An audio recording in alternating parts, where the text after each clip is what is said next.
there seems to be a group of people in striped scarves wrecking the seats. There's certainly a great deal of disturbance, but they look as though they're enjoying themselves. Well, we're looking forward to the curtain going up on the third act of the Brain Opera. And yes, I can see lots of activity going on behind the curtain. And yes, there it is. The curtain, a beautiful crimson affair, is majestically going up. And the prologue, a great favourite of the audience here, is striding onto the stage. I trust you have enjoyed your refreshments.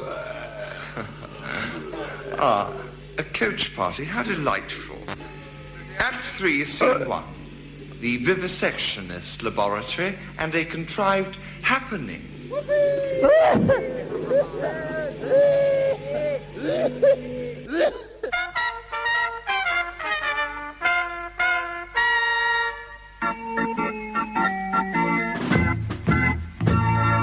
are 3 vivisectionists. We go out at night with big brown sacks, commandeering little cats. They sometimes bite, they sometimes scratch, but in the end they meet their match with a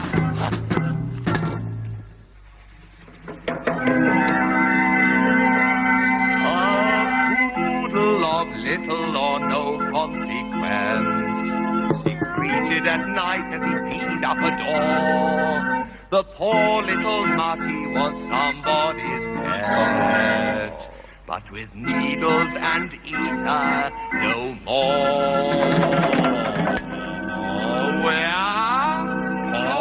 convivial vivisectionists. We take out animal brains, we prize them out to eat inside,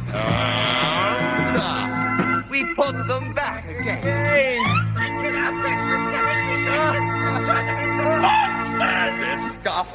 Disgusting. Disgusting. Disgusting. Turn them into monsters. Well, I don't really know what's going on at the moment. I can see a rather untidy man with long hair, and he's wearing tennis shoes, and he's shouting and trying to climb onto the stage. Yes, he's actually on the stage now. He's trying to address the audience. One of the vivisectionists is pushing at him, but now that the play has swapped... Swine! It's actually... You're lower than the animals you are killing. All you can see is blood. All you want to do is kill. Get off, you hairy git! When I was 10 years old, I went with my father to the shop of his friend, a butcher. My father used to go to football matches with this man, and they were close, in a boisterous backslapping sort of way. Whilst I was in the shop, drawing pictures of boats and cats in the sawdust with my sensible shoes, my father's friend said to me, "Here's a present for you." And I held out my gloved hand, and he put into it what I thought was a sweet. And I, smiling, opened my hand, and saw looking up at me a rabbit's eye. And the butcher laughed and laughed, and I was so disgusted by his horrid joke. Shut up! Let us get on with the fight!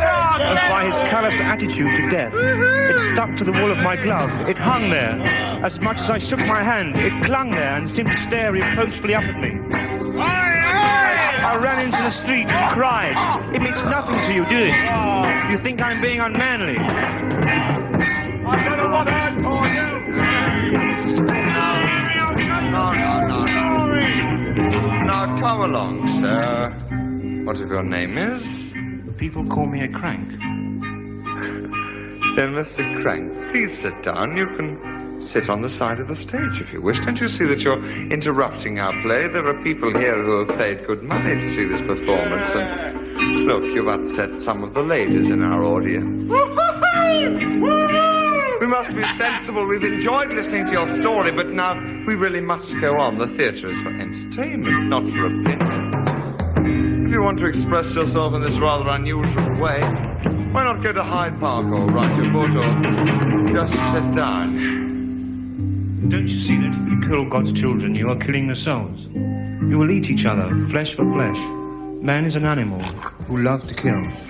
He will soon get used to the stink. I love to kill. Do you think that men of Bushmills and Ravensbrück were special men? It was just a job, like slaughtering swine. You'll get used to it. You'll get used to it at Auschwitz. Man will devour himself eventually. Oh, now look here, mate. I fought in the last war against the Hun to make people like you possible, if you take my meaning. I had mates that lost their arms and their legs, and some of them lost their lives, didn't they? And do you know what I do for a living? I'm a butcher, and I've seen my fill of blood in France. My mate's blood, but it didn't change me. Look, John, people must eat and people have got to live. Life goes on, doesn't it? Well, anyway, I came here to see a play. But if you must know, I enjoy my work. There's nothing like a good scrag end of beer, is there now? Let's own up about that. Come on.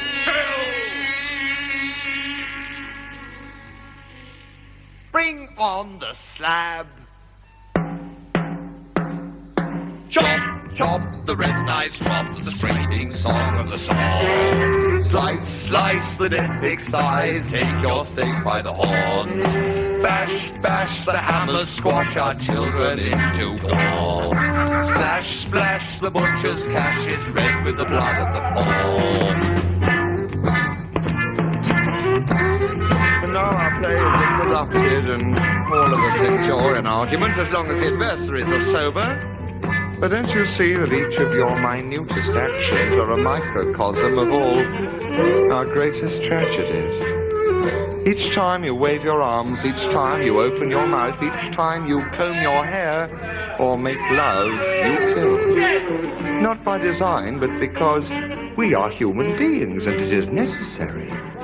Stand on a blade of grass and you kill tiny protoplasms on which larger cellular forms are nourished, on whom the birds depend, on whom the greater carnivores are fed.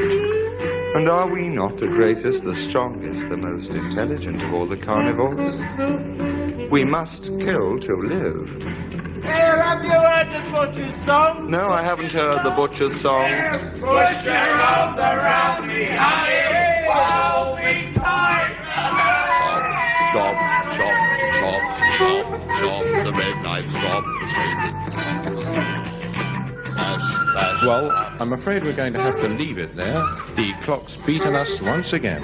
But before you go, a word from the management.